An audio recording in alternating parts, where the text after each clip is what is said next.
Kompas TV.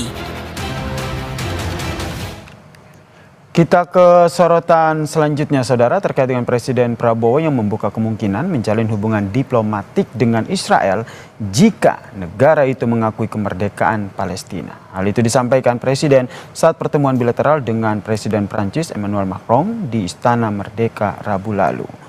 Dalam pernyataan bersama usai pertemuan bilateral tersebut, saudara, Prabowo menyinggung kesamaan Indonesia dan Prancis yang mendorong kemerdekaan Palestina lewat solusi dua negara. Di sisi lain, Prabowo bilang kedaulatan Israel sebagai negara perlu diakui. Ia menambahkan, jika Israel mengakui kemerdekaan Palestina, maka Indonesia membuka ruang untuk menjalin hubungan diplomatik. Two-state solution, kemerdekaan bagi bangsa Palestina merupakan satu-satunya jalan untuk mencapai perdamaian yang benar. Tapi di samping itu pun saya tegaskan bahwa kita juga harus mengakui dan menjamin hak Israel untuk berdiri sebagai negara yang berdaulat dan negara yang harus juga diperhatikan dan dijamin keamanannya. Karena itu Indonesia sudah menyampaikan begitu negara Palestina diakui oleh Israel, Indonesia siap untuk mengakui Israel dan kita siap untuk membuka hubungan diplomatik dengan Israel. Kami juga menyampaikan bahwa Indonesia siap untuk menyumbang pasukan perdamaian di kawasan tersebut. Sementara itu, saudara, di Gaza, Palestina, demi mendapatkan bantuan, ratusan warga Palestina berjalan hingga 10 km di tengah terik matahari ke pusat distribusi bantuan di Rafah. Namun tak sedikit dari mereka yang pulang tanpa hasil. Salah satu pengungsi dari Rafah menyatakan ia tidak berhasil mendapatkan bantuan karena kondisi yang kisruh saat pembagian bantuan. Sementara itu, warga lainnya pun berusaha untuk mengambil apa saja yang bisa mereka raih sehingga distribusi bantuan tidak merata. Warga Gaza berharap bantuan bisa didistribusikan ke tempat mereka tinggal.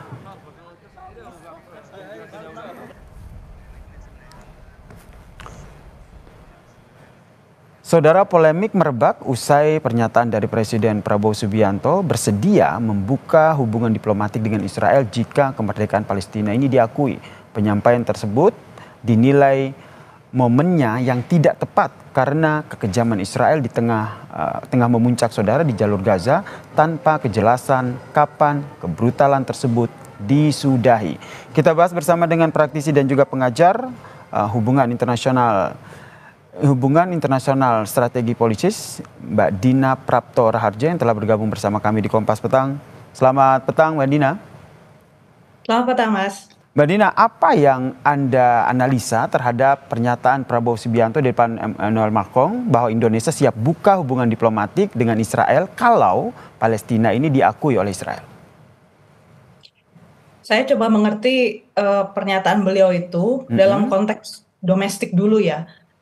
Mungkin kemungkinan besar ini konsumsinya lagi-lagi untuk dalam negeri. Jadi bukan untuk urusan luar negeri sebenarnya. Hanya kebetulan saja forumnya itu forum diplomatik saat jumpa sama Macron gitu ya.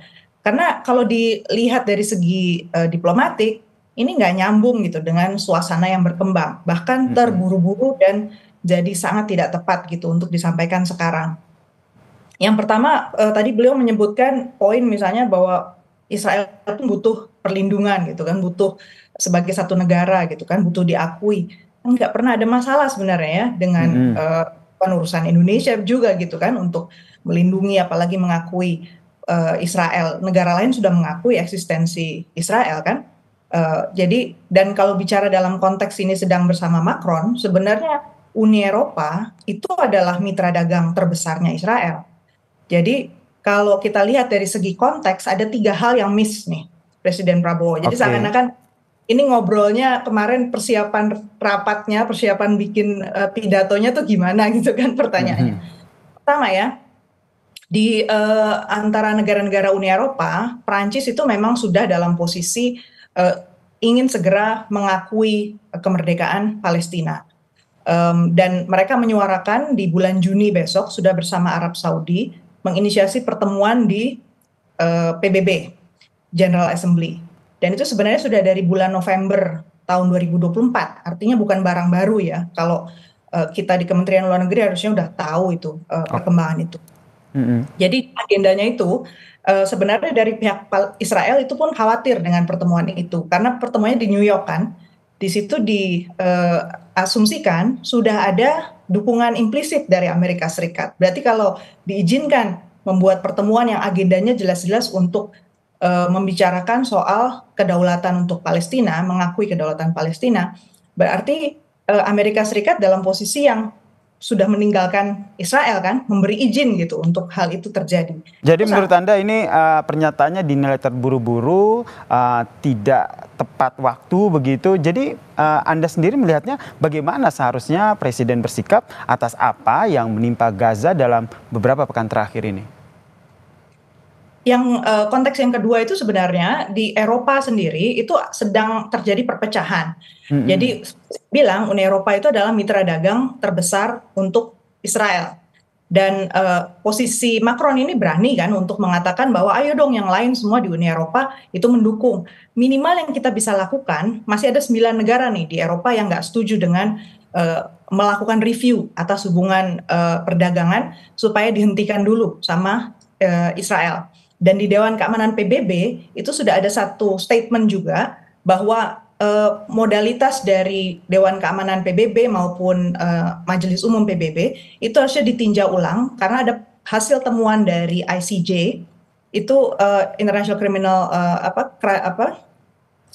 ICJ ya, supaya posisi apapun yang dilakukan oleh Israel itu sebenarnya unlawful, jadi tidak berdasar, dan Israel harus segera bukan hanya meninggalkan wilayah occupied territory yang sebenarnya itu miliknya Palestina, mereka juga harus rebuilding, memperbaiki suasana di sana. Jadi apapun itu harus dianggap kembali lagi ke titik nol seperti waktu 1967. Artinya kan yang dilakukan Indonesia ini seakan-akan out of context gitu. Sudah ada perkembangan sedemikian baik di level multilateral dan kita sudah berkali-kali bilang kita mendukung multilateralisme. Kenapa kita tidak endorse dan misalnya mengatakan lebih keras negara Uni Eropa yang lain segera dukung Prancis? Jadi menurut Anda baiknya apa sikap yang harus disampaikan oleh Presiden Prabowo terkait dengan konflik yang terjadi di Gaza ini? Bilang saja bahwa Indonesia siap mengakui kedaulatan Palestina. We have always been ready to recognize Palestine as a sovereign state. Kemudian yang kedua bahwa upaya yang dilakukan oleh Prancis itu terpuji. Saat ini harus diakui Uni Eropa belum bersatu dan ini sangat disayangkan. Mudah-mudahan segera ada titik temu, misalnya kayak gitu kan. Dan yang masih gamang sebenarnya di dunia itu adalah bagaimana menghentikan suplai senjata buat Israel. Nah ini yang belum disentuh sama sekali kok, malah bicara soal proteksi buat si Israel. Itu menurut saya yang blunder tuh di situ. Kalau menurut Anda langkah-langkah Presiden Prabowo untuk mendukung kemerdekaan Palestina sendiri sudah on track menurut Anda? Belum, masih retorik, berarti kan orang sekarang aja retoriknya jadi out of context gitu kan. Jadi seakan-akan bicara tanpa melihat ada perkembangan yang sangat relevan dengan kepentingan Indonesia dan sudah sangat terbantu sebenarnya posisi Indonesia di level diplomatik itu, harusnya itu yang di-push. Nah saya bertanya juga kenapa bukan Indonesia dan Prancis misalnya ya menginisiasi atau kita punya side meeting gitu ya, nanti kita inisiasi saat PBB bulan Juni itu. Kenapa nggak seperti itu gitu loh suggestionnya atau tawaran dari Prabowo? Jadi menurut Anda apakah yang disampaikan oleh Prabowo Subianto, Presiden Prabowo Subianto ini justru nanti akan menimbulkan polemik jika kita bandingkan dengan kondisi saat ini di Gaza yang tadi ada berita tentang bagaimana mereka kesulitan mendapatkan bantuan? Kalau saya lihat memang jadi sedih juga gitu mendengarnya ya. Kalau di tingkat internasional, saya kira sih negara lain berpikirnya ini bukan satu statement yang penting untuk dipermasalahkan. Saya sih berpikirnya gitu karena situasi yang lain lebih penting gitu. Tapi buat kita yang memperjuangkan dan bicara atas nama bangsa, pernyataan ini sebenarnya sungguh sangat tidak tepat dan bahkan di level memalukan ya. Bahwa seakan-akan kenapa dunia diplomasi kita itu nggak diajak gitu untuk masuk melihat gambaran yang lebih lengkap. Kemudian dalam apa yang disampaikan Prabowo Subianto juga menyatakan tentang solusi dua negara. Kalau kita runut ke belakang, ini merupakan solusi yang pernah disampaikan oleh Yasser Arafat begitu. Anda sendiri melihat ini masih bisa relevan untuk dijadikan sebagai salah satu upaya untuk mendorong perdamaian di sana? Masih jelas perdamaian itu hanya bisa ada kalau ada eksistensi yang sama-sama berdaulat antara Israel dengan Palestina sesuai batas 1967 saja. Yang saat ini sedang terjadi ini kan okupasi wilayah yang sebenarnya menjadi haknya Palestina kan, dan okupasi ini memburuk gitu. Gaza itu sama sekali bukan wilayah Israel, walaupun dia bilang Hamas misalnya itu menduduki wilayah-wilayah yang harusnya nggak di sipil pun dipergunakan. Itu kan sebenarnya nggak ada dasar buktinya ya. Eropa aja udah bilang bahwa itu sebenarnya nggak masuk akal, dan hasil temuan ICJ tadi juga bilang faktanya itu sipil, titik gitu kan. Jadi artinya kalau kita mau kembali menegakkan rule of law, penegakan aturan internasional, kemudian kembali lagi pada hakikat bebas aktif kita di Indonesia, kita bisa mengatakan hal-hal yang konsisten aja seperti itu. Jangan tiba-tiba bicara hal yang sama sekali jadi di luar konteks. Baik, terima kasih praktisi dan juga pengajar hubungan internasional Mbak Dina Praptora Harja telah bergabung bersama kami di Kompas Petang. Salam sehat Mbak Dina. Salam sehat, terima kasih.